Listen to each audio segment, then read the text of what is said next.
न्यायालय जा पाए, अपने हक के लिए न्याय की मांग कर सकें, तो इसमें गलत क्या है?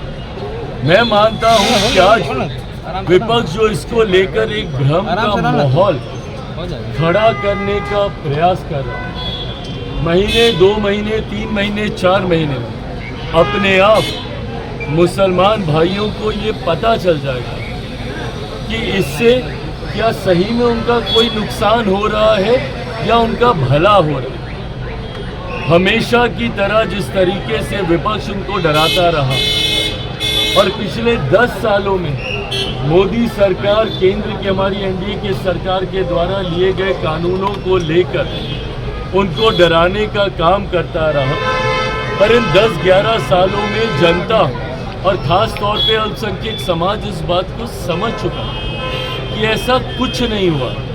इन 10 सालों में 11 सालों में आज ये तीसरा कार्यकाल हमारी केंद्र की सरकार का चल रहा है। बताइए ना, इस 3 कार्यकालों में या पिछले 10-11 सालों में क्या ऐसा अहित हो गया मुसलमानों का?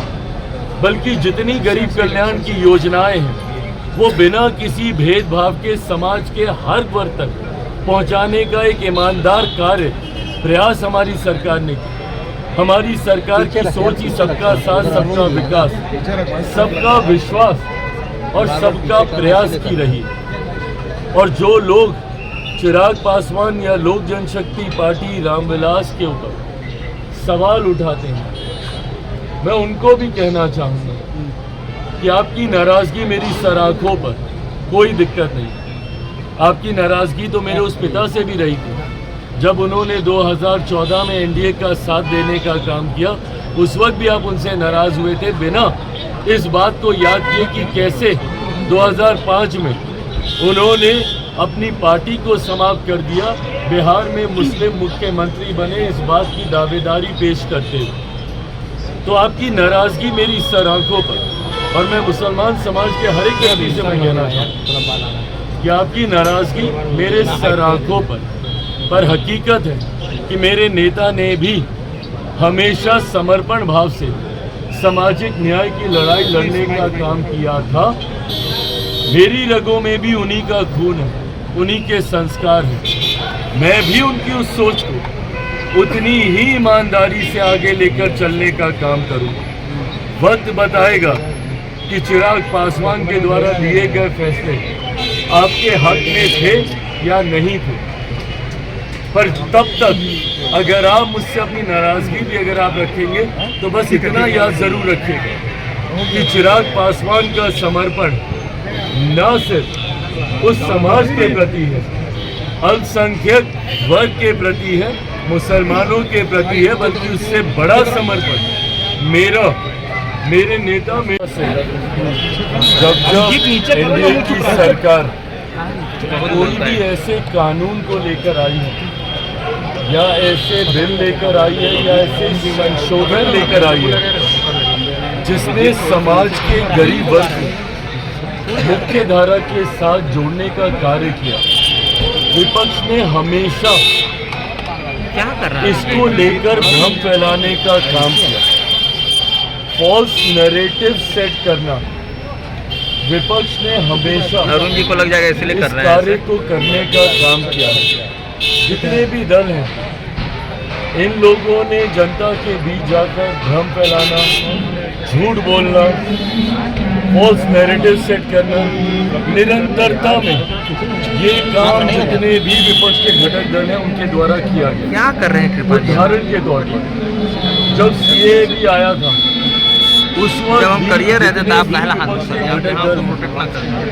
उन्होंने सीए को लेकर भ्रम फैलाने का काम किया, जनता के बीच एक आगजनी का माहौल निरंतरता में महीनों तक बना के रखा। उस वक्त भी मैंने सदन के पटल में कहा था कि हाल कानून को आरसी किया, आने वाले दिनों में अपने आप पता चल जाएगा कि इससे किसकी नागरिकता गई। सीए एक ऐसा कानून था जहां पे उन देशों में रह रहे अल्पसंख्यक लोगों को नागरिकता देने वाला वो कानून था, और इन्होंने उसको नागरिकता छीनने वाला कानून बताकर अल्पसंख्यक समाज, खासतौर पर मुसलमानों को के बीच जाकर ये भ्रम फैलाया कि अगर सीए आ गया तो आप लोगों की नागरिकता छीन ली जाए। लंबे समय तक झूठ बोलने का काम किया, परिणाम स्वरूप देश भर में एक डर भय का माहौल बना रहा है। आज मुझे बताइए कौन से मुसलमान भाई की नागरिकता छीन ली गई? ये उन देशों में रह रहे अल्पसंख्यक समुदाय के लोगों को नागरिकता देने का कानून था जहाँ पे बहुसंख्यक मुसलमान थे, बट इन्होंने लोगों के बीच में, भारत में रह रहे मुसलमानों के बीच में भ्रम फैलाने का काम किया, ये कहकर कि इसमें मुसलमानों को नागरिकता नहीं दे रहे, इसलिए आप लोगों की नागरिकता छीन ली जाए। ये झूठ बोलने का काम। धारा 370 हटाते वक्त भी यही कहा गया था कि अब धारा 370 अगर हट गई तो देश भर के मुसलमानों को बर्बाद कर दिया जाएगा, निकाल दिया जाएगा। जब राम मंदिर बनने की बात आ रही थी उस वक्त ये कहा गया था कि अगर राम मंदिर बनेगा तो देश भर के मुसलमानों को निकाल दिया जाएगा। सिर्फ झूठ बोलना, फॉल्स नैरेटिव सेट करना। इस लोकसभा के चुनाव में इन्होंने क्या किया? बार बार ये कह रहे थे कि अगर मोदी सरकार तीसरी बार आ गई तो आरक्षण समाप्त हो जाएगा, लोकतंत्र की हत्या कर दी जाएगी, संविधान समाप्त कर दिया जाएगा। जवाब देना विपक्ष के तमाम घटक हैं। किसका आरक्षण छीन लिया गया? कहाँ का संविधान खत्म कर दिया गया? या फिर किस मुसलमान की नागरिकता छीन ली गई?